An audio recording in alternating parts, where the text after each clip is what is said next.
Let's move on to our last team of the day which is Delhi capitals. ठीक है, Delhi Capitals की हम लोग स्क्वाड कॉम्पोजिशन पे आते हैं. 6 बैट्समैन को खिला रहे हैं लोग. हैरी ब्रूक है, रिकी बुई है, यश धुल है, पृथ्वी शॉ है, शेन वॉर्न कह रहा हूँ भाई मैं, डेविड वार्नर है एंड स्वास्तिक चिकार है. ये 6 बैट्समैन है हमारे पास. विकेट कीपर्स पे हम बस प्लेंटी ऑफ ऑप्शंस, जो कि हमने ऑक्शन में देखा भी था कैसे पंत के बैकअप्स क्रिएट कर रहे थे लोग. ऋषभ पंत खुद अब आ चुके हैं, ऑफिशियली फिट हैं. पोरेल खेल रहे हैं, शाय होप खेल रहे हैं, ट्रिस्टन स्टब्स खेल रहे हैं मुंबई से आके, एंड कुमार कुशागर जो कि बहुत एक्सपेंसिव एक यंग बाय गई थी ऑक्शन के अंदर. अगर हम लोग ऑलराउंडर्स की बात करें, 4 ऑलराउंडर्स यहाँ पे भी आते हैं. मिचेल मार्श है, अक्षर पटेल है, ललित यादव है एंड सुमित कुमार है. एंड बॉलर्स बहुत हैं भाई, 10 बॉलर्स हैं, the most out of all the 3 teams that we have discussed today. Khaleel Ahmed है, प्रवीण दुबे है, कुलदीप यादव है, मुकेश कुमार है, लुंगी एंगीडी है जो कि चेन्नई से आए हुए हैं, नोरकिया है अपने जो कि वापस आ चुके हैं, विकी ओसवाल है, रसीक सलाम है, ईशांत शर्मा जिनको लोग भूल ही चुके हैं वो वापस आ गए हैं भाई, वो खेलने वाले इस साल के IPL, एंड झायर रिचर्डसन जिनको हमने रिसेंटली T20 वाले सीरीज में देखा था अगेंस्ट इंडिया. तो ये तो हो गया इनके स्क्वाड की कॉम्पोजिशन. कोई इंजरीज थैंकफुली यहाँ पे है नहीं, बहुत अच्छा है इनका कॉम्पोजिशन बना हुआ है एक टाइम से, उसी पे फिक्स्ड है ये लोग. बट क्या ये कॉम्पोजिशन बाकी लोगों का कंपैरिजन में पेल आउट तो नहीं कर जाएगा? Let's find this out in the second segment. Coming to the playing 11 and the strategy. ठीक है, playing 11 my opinion should be Prithvi Shaw and David Warner opening. कोई क्वेश्चन नहीं होना चाहिए इसके ऊपर. आई थिंक पृथ्वी शॉ को कंटिन्यू करना चाहिए अगर उसके ऊपर इतना ट्रस्ट दिखाया है तो. Midway through the season if he is genuinely failing then we can look to other options. Shaw and Warner opening, 1 down पे Mitchell Marsh for sure. Number 4 पे now I want to see Rishabh Pant. कई लोग कहेंगे कि ऋषभ पंत को एज अ फिनिशर खिलाओ. I disagree. I think इतने time बाद वो आ रहा है. T20 का रिकॉर्ड उसका वैसे ही बहुत अच्छा है नहीं. Don't bother him with the pressure of finishing games. It would be too much on his body. Let him play in the middle order, let him have some time to breathe, वहाँ से escalate करने दो, let him come back into rhythm. Rishabh Pant at number 4. Number 5 पे हमारे पास choice है Harry Brook और Tristan Stubbs के बीच में. Popular choice is going to be Harry Brook. I will bet my money on Tristan Stubbs. I think he did not get time enough in the Mumbai Indians setup because और भी बहुत तगड़े लोग थे. अगर आपने इन लोगों को साउथ अफ्रीका वाली लीग में खेलते देखा S20 में, you would know what I mean to say. Tristan Stubbs is my underdog in this team. I think he should be getting a chance. मैं चाहता था कि KKR भी इसके पीछे जाए बट अब चलो फिल्सो हटा के I'm happy. हैरी ब्रूक को अगर खिलाएंगे I don't mind. T20 strike rate भी अच्छी रही है लोअर डाउन दी ऑर्डर. जिस टाइप का फेलियर वो था last year, I am not sure कितना अच्छा खेलने वाला है. I'd rather have an underdog like Tristan Stubbs in the team. But nonetheless, उसके बाद हमारे पास अगर विकेट कीपर की बात करें वो आएंगे Kumar Kushagra most likely. And मैं प्रैक्टिकल रीजन दे रहा हूँ, जितना महंगा वो बैठ गया है, जितना नाम चल रहा है उसका, most likely we are going to stick to Kumar Kushagra. उसके बाद अगर हम लोग एक ऑलराउंडर की बात करें नंबर 7 पे, that is going to be Akshar Patel for sure. He can bat up the order and Kumar Kushagra नीचे भी आ सकते हैं. बट फिर नंबर 8 से बॉलर शुरू हो जाते हैं. First red flag, no batting depth. Kuldeep Yadav आएंगे, फिर नोरकिया आएंगे of course. I think foreign pacers में तो नोरकिया ही हमारी फर्स्ट चॉइस होनी चाहिए. खलील अहमद होंगे उसके बाद, and Mukesh Kumar. I think Ishant Sharma अभी स्टार्ट नहीं करने वाले. तो हाँ, बस 3 पेसर्स हो गए, 2 स्पिनर्स हो गए, अक्षर पटेल एंड कुलदीप यादव. एक मिचेल मार्श भी हमारे पास बॉलिंग ऑप्शन है. तो if you see, bowling depth हमारे पास अच्छी है इस टीम में. 4-5 हमारे पास पेस ऑप्शन हो सकते हैं, 2-3 स्पिन ऑप्शन भी होंगे. क्यों? क्योंकि इम्पैक्ट प्लेयर पे I would bring Lalit as an impact player instead of Sumit Kumar because Lalit Yadav can also spin. And already team में जो हमने प्लेइंग 11 बनाई है, Khaleel Ahmed, Mukesh Kumar, Nortje and Mitchell Marsh, 4 pacers हैं.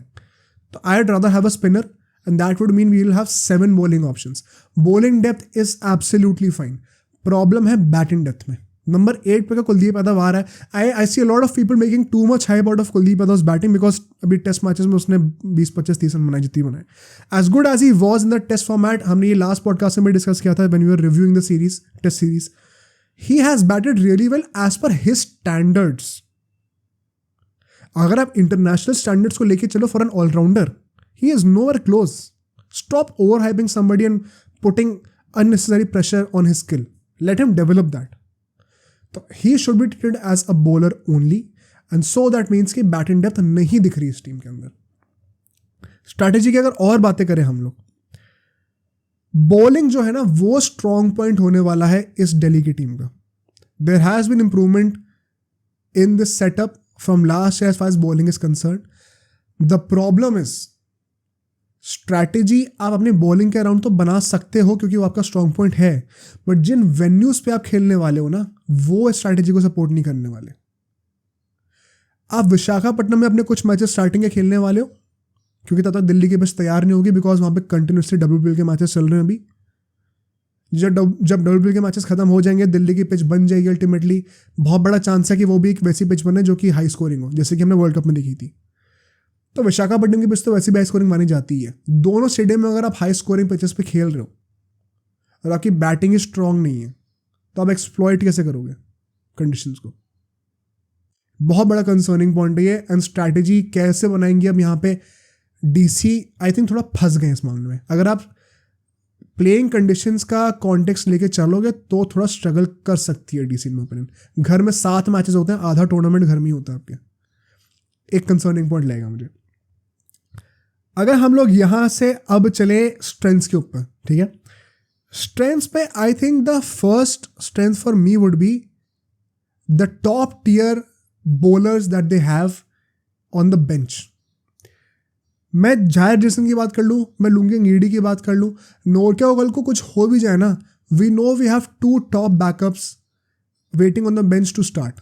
ये किसी और टीम में शायद स्टार्ट कर भी लेते. जाहिर चिटसन had a very good series against India recently. Ngidi को हमने देखा है CSK में अच्छा एक्सप्लॉइट होते हुए. कोई बड़ी बात नहीं है कि शायद नोरके का अगर फॉर्म खराब चल रहा हो तो शायद इनको भी ट्राई करा जाए फॉर सम रीज़न, या फिर एक फॉरेन प्लेयर को मिडिल ऑर्डर में से बैठा के maybe try another foreign pacer in place of somebody between Mukesh and Khaleel Ahmed. Who knows. Next I think the positive should be here great middle order foreign depth. Why do I say that? Shai Hope है हमारे पास, Powell हमारे पास है, Tristan Stubbs हमारे पास है if Harry Brook is starting. ये top tier power hitting foreign talent है हमारे पास जो कि यंग है, जो कि अच्छे से यूटिलाइज हो सकता है. एंड पॉसिबली शायद कुछ नाम स्टार्ट भी करते किसी और टीम में होते. तो टॉप टियर नेम्स हैं सारे मिडिल ऑर्डर में, just like the fast bowling department. Last but not the least the strength that I would say is Rishabh Pant in itself. His name is a big return to the squad. It is still a hit and miss in my opinion कि क्या वो actually perform कर पाएगा कि नहीं, क्योंकि बहुत time के बाद आ रहा है. But one thing that you can not deny is कि एक बहुत ही बड़ा मॉरल बूस्ट तो मिल गया टीम को. जितना बड़ा बूस्ट ऋषभ पंत के आने से मिला है दिल्ली कैपिटल्स को, वो साफ साफ दिखता है in the words of Ricky Ponting, Sourav Ganguly, even the broadcasters, even the owners, even the teammates, सब जानते कि ऋषभ पंत के आने से कितना बड़ा मॉरल बूस्ट हुआ है. तो अगर हम परफॉर्मेंस वाइज ना भी एक्सपेक्ट करें कुछ ऋषभ पंत से, हम ये तो जरूर एक्सपेक्ट कर सकते हैं कि बाकी पूरी टीम की परफॉर्मेंस शायद थोड़े एलिवेट हो जाए because they finally have Rishabh Pant back in the squad. Now let's move on to the weaknesses. सबसे पहली वीकनेस है no batting depth at all. Just like we set for Rajasthan Royals जहाँ पे नंबर 8 पे फिर भी अश्विन थे, यहाँ पे कुलदीप यादव आ रहे हैं. आई थिंक बैटिंग डेप्थ में अभी तक हमने जो 3 टीम्स डिस्कस करी हैं वर्स्ट बैटिंग डेप्थ है. And the second weakness here is too heavy a reliance on inexperienced Indian batsmen. मैंने अभी बात करी कैसे there is some top notch talent as far as the middle order of foreign batsmen is concerned, foreign pacers are concerned. Indian जो batting core है उसमें कोई experience है ही नहीं. पृथ्वी शॉ, यश धुल, कुमार कुशाग्र, मनीष पांडे थे, वो चले गए. ऋषभ पंत इतने टाइम बाद आ रहा है, एक एक्सपीरियंस बंदा है वो सिर्फ. तो इंडियन प्लेयर्स में अगर बैटिंग की बात करी जाए कोई एक बड़ा नाम है ही नहीं यार. आई थिंक ये मेजर फ्लॉ है इस टीम का जो कोई कॉल आउट ही नहीं कर रहा. भाई अब कब तक रिलाय करोगे डेविड वार्नर पे, मिचेल मार्श पे? और कोई रिलायबल बंदा है इस टीम में बैटिंग वाइज? अक्षर पटेल एन ऑलराउंडर, कर दे तो अच्छा है. हैरी ब्रूक भाई रिलायबल तो बिल्कुल भी नहीं है अभी जिस तरीके से बात चल रही है. ऋषभ पंत बहुत टाइम बाद आ रहा है, कैसे रिलाई करोगे आप उसके ऊपर? पृथ्वी शॉ सबको पता ही है क्या हाल चल रहा है, बिल्कुल रिलाई नहीं कर सकते. कुमार कुशागर है, एक नया बैट्समैन है, क्या एक्सपेक्ट करोगे? तो रिलाई करने के लिए मतलब से 2 ही नाम है, वही फॉरेनर्स हैं. I think batting is a major issue for Delhi Capitals. Next weakness would be the stadiums itself. The stadiums will not support the strategy that Delhi should be having. Given कि हमने भी डिस्कस करा कैसे इतना severe problem है batting के साथ, naturally Delhi will move towards being a bowling heavy team, a bowling first approach. But क्या उनके जो होम स्टेडियम्स है, जैसे कि हमने पहले डिस्कस करा, वाइजैग एंड दिल्ली, क्या वो सपोर्ट करते हैं इस अप्रोच को? एक बहुत बड़ा मिसमैच देखने को मिलेगा वहाँ पे. या तो दिल्ली की जो पिच है फिरोजा कोटला में, वो फिर एक पुराने टाइम की तरह एक टर्नर बन जाए, स्लो टर्नर बन जाए, तो समझ में आता है. वरना there is a mismatch between the squad strengths and the pitch that is going to be played on at home. Any other weakness that I have? I think नहीं, इतनी weaknesses काफ़ी हैं. Let's move on to the opportunities now. Opportunities यहाँ पे सबसे बड़ी तो आती है ऋषभ पंत के लिए. हमने सैमसन की बात करी, हमने ध्रुव जुरैल की बात करी, कैसे they have an outside chance to make it to the wicket keeping slot in the Indian team for the T20 world cup, given कि ईशान किशन अब आउट ऑफ फेवर है. शायद उनसे पहले भी नाम आ जाए ऋषभ पंत का अगर उसका IPL अच्छा जाता है तो. And he has been officially cleared as a wicket keeper batsman by BCCI for this IPL. अगर पहले के 2-3 गेम्स में ना सही, आगे जाके विकेट कीपिंग भी करेगा ऋषभ पंत. एंड अगर he has a great IPL by PR और पूरी की पूरी टीम मैनेजमेंट, तो उसके पीछे ऑलरेडी है ही, और फैंस पीछे पड़ी हैं कि उसको ले आओ. उसको सिर्फ एक अच्छा IPL सीजन देना ज़रूरी है, बाकी सब उसके फेवर में है. अब big come back case for Rishabh Pant है, बहुत बड़ी अपॉर्चुनिटी है ये. Second opportunity is for Axar Patel. अभी जो हमने इंडियन टीम डिस्कस करी थी पिछले सेगमेंट में, हमने डिस्कस किया था कैसे जडेजा और अक्षर पटेल में से कोई एक ही खेलेगा. बहुत बड़ा चांस है कि अगर उनमें से जो एक बेंच होने वाला है वो शायद टीम में ही ना हो, बिकॉज आप स्पिनर में क्या बिश्नोई को रखोगे फिर, या फिर एक ऑलराउंडर को रखोगे, सोचने वाली बात है. तो अगर आपको T20 वर्ल्ड कप की स्क्वाड बनानी है, अक्षर पटेल के लिए बहुत बड़ा अपॉर्चुनिटी है, बिकॉज इंडिया की तरफ से उसने T20s में रिसेंटली बहुत अच्छा करा है.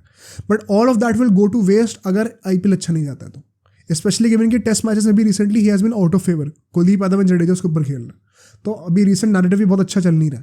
Big opportunity for Axar Patel as well to make a case for the T20 world cup. Next हमारे पास क्या है अपॉर्चुनिटी? एक और अपॉर्चुनिटी जो होगी वो है, and possibly this is the last opportunity for DC and for Prithvi Shaw. This is the season that either kills his career forever or opens up a whole new horizon for him, a whole new world of opportunities, given कि Rohit Sharma will most likely not be playing the T20 format after the upcoming World Cup. एक opening slot खुलेगा. अगर by chance Prithvi Shaw ने ये season में आग लगा दी, why he will be back in the scene. Maybe not immediately because Gill be in line, but eventually he will be having a second life for sure. And on the flip side, अगर ये season भी नहीं गया अच्छा, तो forget the Indian team, कोई बड़ी बात नहीं, अगले साल मेगा ऑक्शन में वो अनसोल्ड भी जा सकता है, या फिर सोल्ड भी हो तो स्टार्ट ही ना करे किसी टीम में. DC has taken a big move by trusting Prithvi Shaw, and I'm sure he will start the lineup as well. But अगर इस बार नहीं चला, there is no coming back. सबसे ज़्यादा स्टेक्स पे कोई है तो अभी पृथ्वी शॉ का करियर ही है. Let's move on now to the expectations. कुछ लोगों को शायद एक्सपेक्टेशन हो, कुछ गिने चुने लोगों को, कि शायद DC प्लेऑफ्स में आ सकती है. आई थिंक मैक्सिमम लोग तो यही मान रहे होंगे कि प्लेऑफ्स में तो शायद नहीं ही आएंगे. तो एक्सपेक्टेशंस बहुत ज़्यादा है नहीं, बट मेरी प्रिडिक्शन क्या है पर्सनली, आई थिंक अगर मैं 3 ब्रैकेट्स में डिवाइड करूँ टीम को, एक है जो प्लेऑफ्स में जाएगी, एक है जो क्लोजली मिस कर जाएगी प्लेऑफ्स को, एंड एक है जो कंफर्टेबली मिस कर जाएगी प्लेऑफ को. I think DC comfortably miss करने वालों में से होने वाली है, विच मीन्स आई थिंक ये लोग 6th या फिर उससे नीचे फिनिश करेंगे. Just my gut feeling. I just don't see how their batting copes up with the demands of their home ground and against better oppositions जिनकी बैटिंग और बॉलिंग दोनों बेटर है. अगर वार्नर और मिचेल मार्श आउट हो गए, आई डोंट सी कौन बंदा है इस टीम में जो कि कंसिस्टेंटली रिस्पॉन्सिबिलिटी लेके अच्छी रेट पे स्कोर करके दिखाए, unless Harry Brook has a breakout season और maybe Prithvi Shaw. On paper अभी मुझे कोई नहीं दिख रहा ऐसा. आई थिंक बॉलिंग तो इनकी फिर भी अच्छी है, batting is a major concern, and the lack of batting depth because they don't have a lot of allrounders, that only adds to the misery of the batting department. Because पहले ही batsman बहुत ज़्यादा अच्छी quality के नहीं है, जो अच्छी क्वालिटी के हैं वो तेज़ खेल नहीं सकते अब, क्योंकि पीछे बैटिंग डेप्थ नहीं है. वो आउट हो गए तो क्या होगा? Kind of we saw this with Warner last season no, जब उसने 500 रन बना दिए थे, विच मीन्स रन की कोई कमी नहीं थी, लेकिन सब भूल ही गए सब लोग वो, बिकॉज वो बहुत स्लो स्ट्राइक रेट पे खेल रहा था. Maybe this could be a reason. So I think Delhi because of their batting 6th या उसके नीचे फिनिश करेगी, which means they would not be in the contention for the playoffs, not even close maybe. ज़्यादा से ज़्यादा they could maybe finish at 5th, which means they would come eventually pretty close, कि मतलब almost miss out करके playoff से एक spot से. That would personally be a surprise for me. कुछ लोगों के लिए expectation वो होगी. I think they are comfortably missing out the IPL playoffs once again. And जब तक वो लोग ऑक्शन में अपने बैटिंग की इश्यूज को एड्रेस नहीं करेंगे, होपफुली नेक्स्ट सीजन से ऐसा हो, बिकॉज अब मेगा ऑक्शन होने वाला, तो a lot of big players will be up for grabs in the auction. But unless that happens, I don't see them winning. I don't see them qualifying either. So let's see क्या होता है. अब सोचो अगर एक clip इतनी बढ़िया थी तो पूरा का पूरा पॉडकास्ट कितना बढ़िया होगा. तो अगर आपको इसी क्लिप का पूरा पॉडकास्ट देखना है तो यहाँ पे क्लिक करिए, और अगर आपको ऐसे ही और क्लिप्स बिंज वॉच करनी है तो यहाँ पे क्लिक करिए.